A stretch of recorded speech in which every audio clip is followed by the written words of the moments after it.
Hello friends, welcome back to my YouTube channel Tomar art study में। आज की जो क्लास होगी वो होगी जो हमारे अब तक हमने टॉपिक जो पढ़ लिए हैं पॉइंट्स, जैसे कि प्रागैतिहासिक क्षेत्र हम पढ़ चुके हैं, तो जो इम्पोर्टेंट है वो हम पढ़ चुके हैं। आज हम वो टॉपिक पढ़ेंगे जो थोड़े कम इम्पोर्टेंट है, लेकिन प्रागैतिहासिक क्षेत्र वो रहते हैं और उनके बारे में पूछ भी लिया जाता है कभी कभी। तो अभी थोड़े बहुत पॉइंट्स जो इसमें बचे हैं आज वो कवर कर लेंगे। इसके बाद हमारा प्रागैतिहासिक काल कंप्लीट हो जाएगा। इसके बाद हम इसकी टेस्ट सीरीज़ करेंगे, क्वेश्चंस की मैं टेस्ट सीरीज़ आपको कराऊंगी। तो आज की ये प्री हिस्टोरिक की लास्ट क्लास होगी, तो जो भी थोड़े बहुत पॉइंट इसमें बचे हैं आज वो हम देख लेते हैं, ठीक है। तो चलिए वीडियो स्टार्ट करते हैं। सबसे पहले आता है कि प्रागैतिहासिक जो क्षेत्र है, इसमें सबसे पहले जो इम्पोर्टेंट आता है वो आता है बेलारी। बेलारी जो है वो कर्नाटक में स्थित है और इसकी खोज एम फासेट ने करी थी। एफ फासेट ने इसकी खोज करी थी 1892 ईस्वी में, यानी कि 1892 में इसकी खोज करी थी। एफ फासेट ने इसकी खोज करी थी। और यहाँ पर जो चित्र मिले हैं वो देख लेते हैं। जो इम्पोर्टेंट है मैं सिर्फ वो बता रही हूँ, एक्स्ट्रा इसमें ऐसा कुछ नहीं है। तो यहाँ से मिला है जादू टोने के चित्र मिले हैं। जादू टोने के सबसे ज़्यादा जो चित्र मिले हैं वो बेलारी से ही मिले हैं। और बेलारी नवपाषाण काल का, यानी कि नवपाषाण काल के मानव का ये प्रमुख केंद्र रहा है, ठीक है। नवपाषाण काल के लोगों का प्रमुख केंद्र रहा है बेलारी, ठीक है। और कर्नाटक में ये स्थित है। और जादू टोने के चित्र यहाँ से मिले हैं सबसे ज़्यादा। और 6 कोणों का सितारा यहाँ से मिला है, जिसको षटकोण भी कहते हैं। और ये जो गुफा है बेलारी, वो स्पेन की कोगुल गुफा के समान मानी जाती है, यानी कि इस गुफा के जो चित्र है वो स्पेन की कोगुल गुफा के समान माने जाते हैं। इसके बाद आता है वायनाड के एडकल, या फिर इसको वायनाड एडकल भी बोल देते हैं। ये केरल और तमिलनाडु सीमा पर स्थित है, यानी कि केरल और तमिलनाडु की जो सीमा है उस पर ये स्थित है।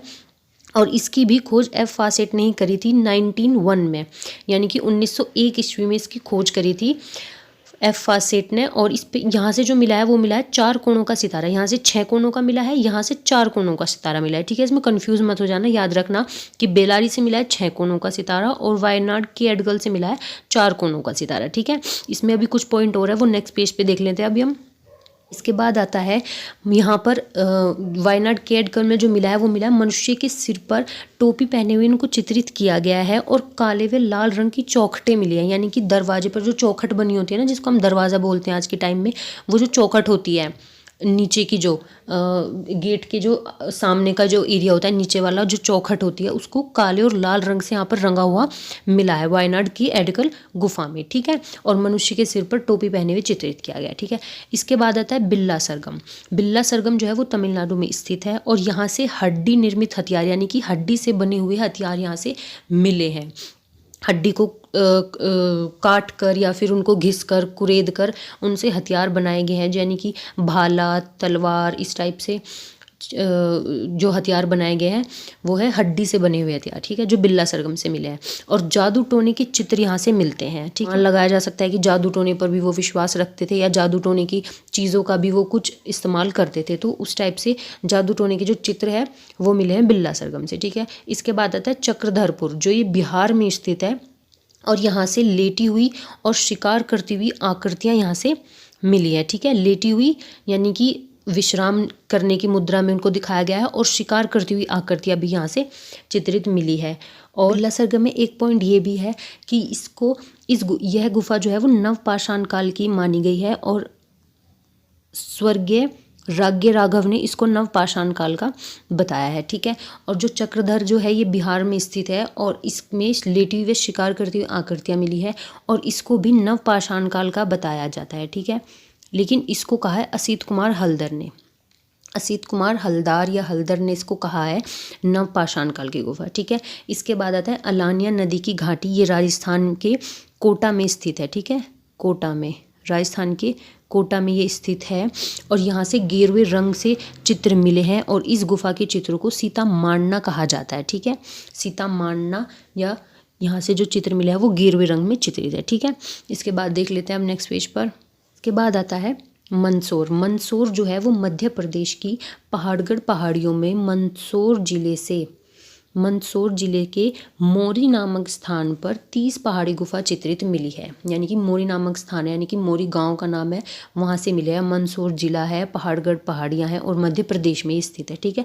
30 गुफा यहाँ से चित्रित मिली है, जिसमें स्वास्तिक यानी कि पूजा के पूजा के चित्र मिले हैं, ठीक है, चक्र मिले हैं, यहाँ से सूर्य के चित्र मिले हैं, अष्टदल कमल के चित्र मिले हैं, पशु के दृश्य मिले हैं, नृत्यरत मानव के यानी कि नृत्य करते हुए मानव के दृश्य है, देहाती बांस की गाड़ियाँ बनाई गई है, छोटी छोटी बांस की गाड़ियाँ बनाई गई, गवाले पशुओं को हाँकते हुए चित्रित किया गया है और पीपल की पत्तियों के प्रतीकात्मक चिन्ह यहाँ से मिले हैं। इसके बाद देख लेते हैं नेक्स्ट पेज पर। इसके बाद आता है सरहट। सरहट से मिला है गेरुए रंग के 3 घोड़ों को चित्रित किया गया है, यानी कि अश्वों भी लिखा जाता है, घोड़ों का गेरुए रंग से चित्रित किया गया है, 3 घोड़ों का अंकन यहाँ से मिलता है। इसके बाद आता है करियाकुंड। करियाकुंड से मिलता है बारहसिंगा का पीछा करते हुए धनुधारी, यानी कि उन्होंने धनुष या बाण हाथ में लिए हुए हैं और वो बारहसिंगा का पीछा कर रहे हैं शिकार के लिए, ठीक है। तो इस टाइप का चित्र यहाँ से मिला है। मानिकपुर से मिला है तीर कमान लिए हुए घुड़सवार, चित्रित किया गया है, घोड़ों पर सवार है कुछ मानव जो तीर कमान लिए हुए, ठीक है। और चोचदार पुरुष है, यानी कि उनकी चोच बनाई गई है, इस टाइप के पुरुष यहाँ पर चित्रित है। और पहिए रहित छकरा गाड़ी भी चित्रित है, यानी कि पहिए नहीं है उनमें और वो टूटी फूटी गाड़ी है और उस पर एक मानव को बैठे हुए चित्रित दिखाया गया है। तो इस टाइप का दृश्य यहाँ से मिलता है मानिकपुर से, ठीक है। तो जितने भी आज हमने पॉइंट्स पढ़े हैं ये प्री हिस्टोरिक के हैं, जो अब तक थोड़े बहुत बचे हुए थे वो पॉइंट है। अभी क्लास आज आपकी अब प्री हिस्टोरिक हमारा कंप्लीट हो चुका है। अब इसके बाद जो होगा वो मैं टेस्ट सीरीज़ कराऊंगी या क्वेश्चन सीरीज़ प्री हिस्टोरिक की कंप्लीट, और इसके बाद हम नेक्स्ट पॉइंट पढ़ेंगे वो होगा हमारा सिंधु घाटी की सभ्यता, ठीक है।